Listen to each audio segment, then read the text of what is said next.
بسم اللہ الرحمن الرحیم الحمد للہ والصلاة والسلام علی سیدنا و مولانا و مولا الثقلین ابو الحسنین ابو القاسم محمد وعلی آلہ الطیبین الطاہرین المعصومین المظلومین ولعنۃ اللہ علی اعدائہم اجمعین اما بعد فقد قال اللہ تبارک و تعالی فی کتابہ الحکیم والقرآن المجید وهو أصدق الصادقين وقوله الحق بسم الله الرحمن الرحيم وأطيعوا الله وأطيعوا الرسول وأولي الأمر منكم۔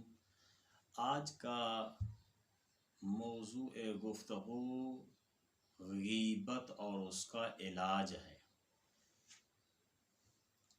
غیبت اور اس کا علاج۔ سب سے پہلے ہم ذکر کریں گے غیبت کسے کہتے ہیں، غیبت کے اسباب کیا ہیں، اور اس کے بعد غیبت کا علاج کیسے ہونا چاہیے۔ غیبت ایک بیماری ہے، کیسے اس کا علاج ہونا چاہیے۔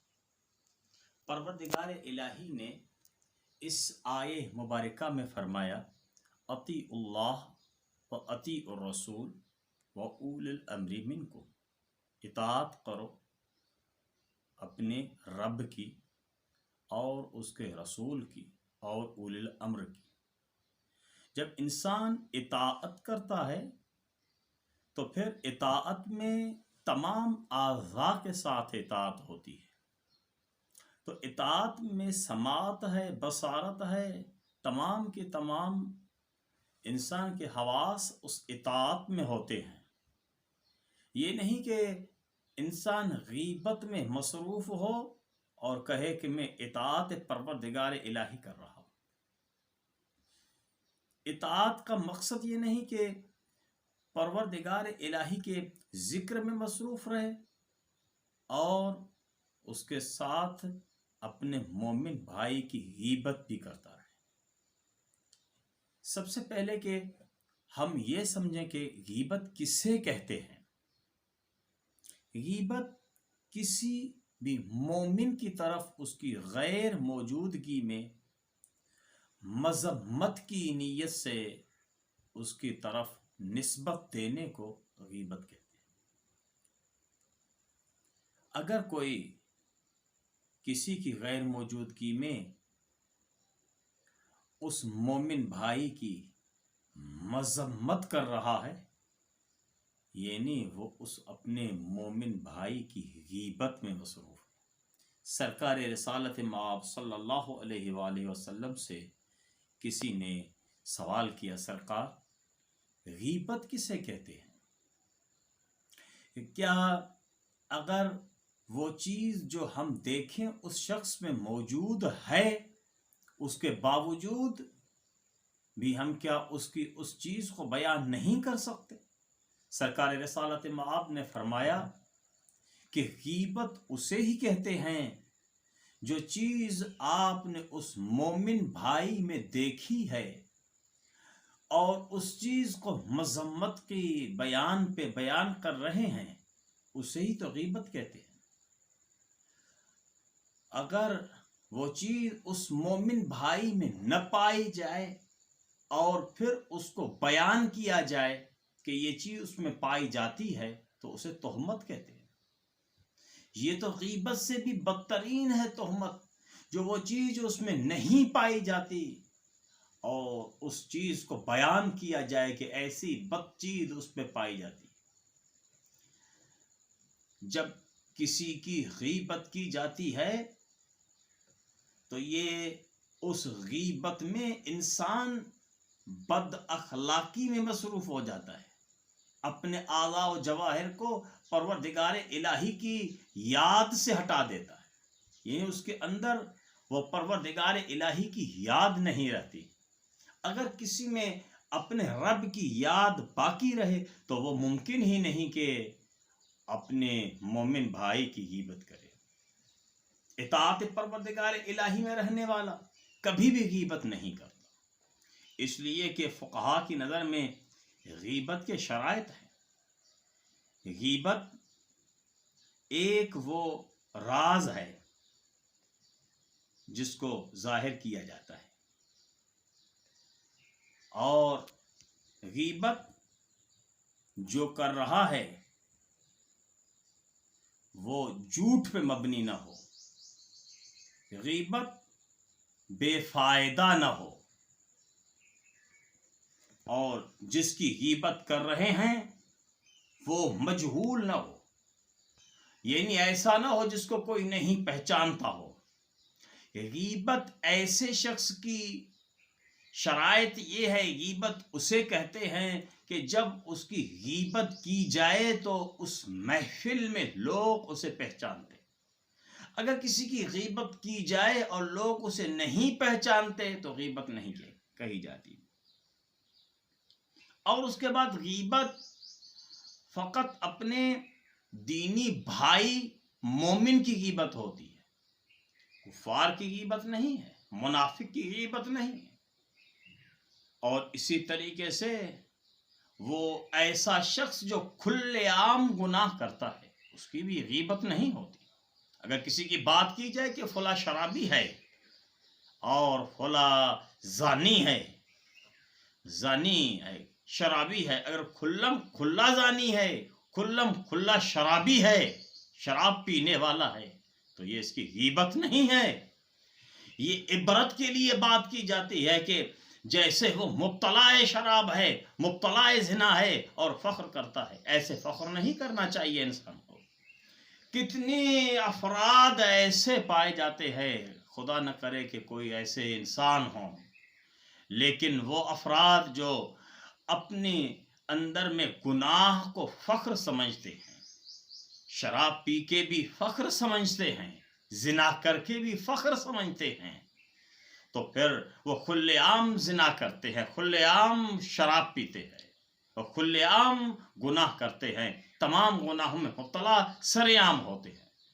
ایسے انسان کی غیبت کو غیبت نہیں کہا جاتا۔ اور پھر غیبت کرنے کے اسباب ہیں، بغیر سبب کے غیبت نہیں ہوتی۔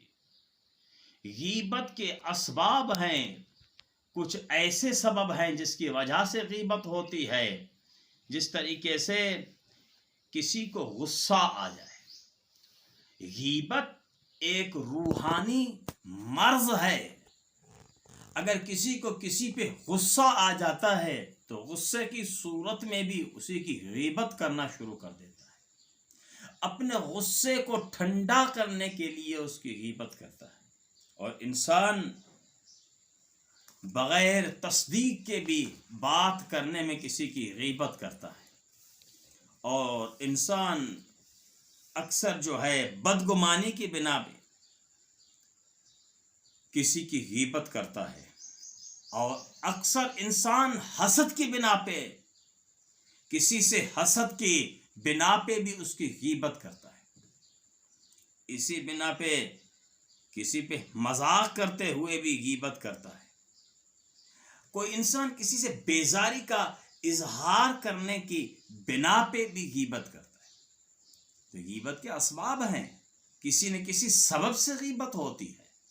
اگر کوئی کسی سے بیزاری کرتا ہے تو بیزاری کی بنا پہ غیبت ہوتی ہے۔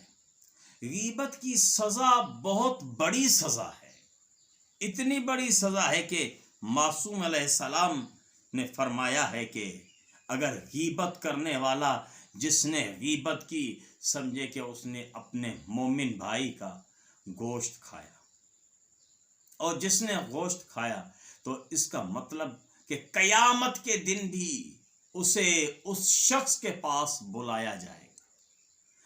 آج جس مومن بھائی کا تو گوشت کھا رہا تھا، آج بھی آ کے اس کا گوشت کھا لے، اس کو اس کے پاس بلایا جائے گا اور کہا جائے گا کہ اس مردہ کا گوشت کھا۔ کتنے بڑے عذاب میں وہ مبتلا ہوگا اس دن، جس دن اس مردہ کا گوشت اسے کھلایا جائے گا۔ اس دنیا میں انسان محسوس نہیں کرتا، در حالی کہ وہ مردہ کا گوشت تو کھا رہا ہے لیکن وہ محسوس نہیں کرتا۔ غیبت کر کے غیبت کرنا، غیبت سننا دونوں برابر ہے۔ غیبت کرنے سے، غیبت سننے سے محسوس نہیں کرتا ہے کہ میں اپنے مومن بھائی کا گوشت کھا رہا ہوں، لیکن جب کھلایا جائے گا تو محسوس کرے گا کہ میں اپنے مومن بھائی کا گوشت کھا رہا ہوں۔ اس سے بڑھ کر کیا عذاب ہو سکتا ہے؟ تو پھر اگر انسان مبتلا ہو جائے غیبت میں تو پھر اس غیبت کا علاج کیا ہے؟ کیسے انسان اس غیبت کا علاج کرے؟ سب سے پہلے ایمانی سہارا ہونا چاہیے۔ جس کے پاس ایمانی اعتقاد ہے، ایمانی سہارا ہے، وہ غیبت سے رک سکتا ہے۔ جس کا ایمان پختہ ہے، ایمان یقینی ہے، وہ غیبت سے بچ سکتا ہے۔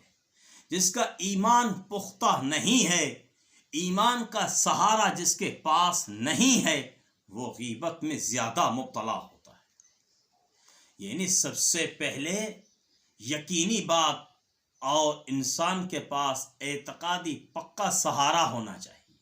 ایمانی سہارے سے بڑھ کر کوئی سہارا نہیں۔ پھر اس کے بعد یاد خدا۔ سرکار امام جعفر صادق علیہ السلام نے فرمایا، جس طریقے سے تم اپنے مومن بھائی کی غیبت میں مصروف ہو جاتے ہو، اسی طریقے سے یاد خدا میں مصروف ہو جاؤ۔ یعنی انسان جب فرصت رکھتا ہے تو غیبت کرتا ہے، جب انسان فارغ ہے تو غیبت کرتا ہے۔ غیبت کرنا، غیبت سننا فرصت کی بنا ہے، تو جو فرصت ملے اس فرصت میں انسان کو ذکر پروردگار الہی میں مصروف ہونا چاہیے۔ ہر وقت جو بھی ٹائم ملے، جتنا بھی ٹائم ملے، زیادہ سے زیادہ ذکر میں مصروف ہونا چاہیے۔ ماہ رمضان میں بالاخص خصوصی بہت سا ثواب ہے اس ذکر میں مصروف رہنا۔ بعض اذکار بہت سے ہیں، لیکن سب سے بہت اہم ترین ذکر ہے استغفر اللہ من کل ذنب واتوب الیہ۔ اس سے بڑھ کر ذکر کیا ہو سکتا ہے کہ انسان اپنے گناہوں کی مغفرت طلب کر لے، پروردگار الہی سے اپنی مغفرت طلب کرے۔ خالی فرصت میں استغفار پڑھتا رہے، اور استغفار پڑھنے سے، ذکر میں مصروف رہنے سے پروردگار الہی نے فرمایا فاذکرونی اذکرکم واشکروا لی ولا تکفرون، تم مجھے یاد کرو تاکہ میں پروردگار الہی تجھے یاد کروں۔ ہمارا یاد کرنا ناقص ہے کہ ہم خود ناقص ہیں، ہمارا وجود ناقص ہے۔ ہم جتنا بھی اپنے رب کو یاد کریں، چاہے نمازوں میں، چاہے سجدوں میں، چاہے روزے میں، چاہے حج میں، چاہے ذکر میں، چاہے تلاوت میں، چاہے دعاؤں میں، جتنا بھی ہم اپنے رب کو یاد رکھیں، ہم اس تکامل کی منزل پہ نہیں پہنچ سکتے جہاں مقام منزل پہ معصوم ہستی ہے۔ جیسے دعا کا پڑھنے کا انداز روش معصوم ہے، جو نماز کا انداز معصوم ہے، جس انداز میں امام کی نماز ہے، ہم اس مقام پر نہیں پہنچ سکتے۔ ہم فقط کوشش کر سکتے ہیں۔ ہمارا یاد کرنا ناقص ہے، لیکن جب ہم یاد کرتے ہیں تو ناقص بنا پہ یاد کرتے ہیں، اور جب وہ یاد کرتا ہے تو کامل بنا پہ یاد کرتا ہے۔ یہی تو فرق ہے ہمارے درمیان اور اس ہستی امام کے درمیان، ہماری نماز کے درمیان اور معصوم کی نماز کے درمیان۔ ہم اپنی تمام کوششوں کے باوجود اس مقام منزل پہ نہیں پہنچتے، اس نماز اور اس سجدے پہ نہیں پہنچتے جس سجدے کی منزل پہ امام پہنچ جاتا ہے۔ اس لیے کسی نے اپنے امام سے سوال کیا، سرکار امام جعفر صادق علیہ السلام سے سوال کیا، سرکار ہم پروردگار الہی کا تو ہم پر حق ہے کہ ہم اس کے بندے ہیں، اور وہ ہمارا خدا ہے۔ کیا ہمارا بھی کوئی اپنے رب پر کوئی حق ہے؟ امام نے فرمایا کہ جس طریقے سے پروردگار الہی کا حق اپنے عبد پر ہے، ایسے ہی عبد کا حق اپنے رب پر ہے۔ سرکار وہ کیسے، یہ بات ہمارے درک کرنے کی نہیں، ہم کیسے سمجھے کہ ہمارا حق بھی اپنے رب پر ہے؟ سرکار نے فرمایا کہ جب وہ عبد، وہ بندگی کرنے والا جب اپنے رب کی بندگی کی اس منزل پہ آ جائے کہ جب درخت کو بولے کہ تم اپنی جگہ چھوڑ دے تو درخت چلا آئے، یہ سمجھے کہ یہ حق رکھتا ہے اپنے رب پہ۔ بس یہ کہنا تھا، سامنے درخت تھا، درخت چلنے لگا، امام نے حکم دیا کہ میں تو سمجھا رہا تھا اپنے صحابی کو، اے ارجع الی مکانک، اے درخت تم اپنی جگہ کی طرف چلا جا۔ یعنی امام اس منزل کو بیان کر رہے ہیں کہ اگر کوئی عبودیت کی اس منزل پہ آ جائے، اس منزل پہ آئے جس منزل پہ خدا چاہتا ہے، فَاذْكُرُونِي أَذْكُرْكُمْ وَاشْكُرُوا لِي وَلَا تَكْفُرُونَ، تم خدا کو یاد کرو، خدا تمہیں یاد کرتا ہے، ہم یاد کریں وہ بھی ہمیں یاد کرتا ہے۔ لیکن منزل یہ ہے کہ بندہ عبودیت کی اس منزل پہ آ جائے جس منزل پہ وہ رب اسے چاہتا ہے۔ جب وہ بندہ اس منزل پہ پہنچ جاتا ہے تو اس کا رب اسے پسند کرتا ہے، تو پھر کوئی ناممکن کوئی مقام نہیں رہتا۔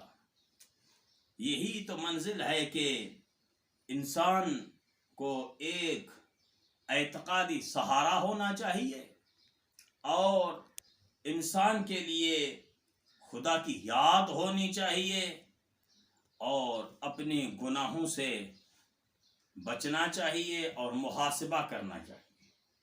اس محاسبے کے سوا اور انسان کے پاس کوئی سہارا نہیں ہے جس سے انسان اس منزل پہ آئے۔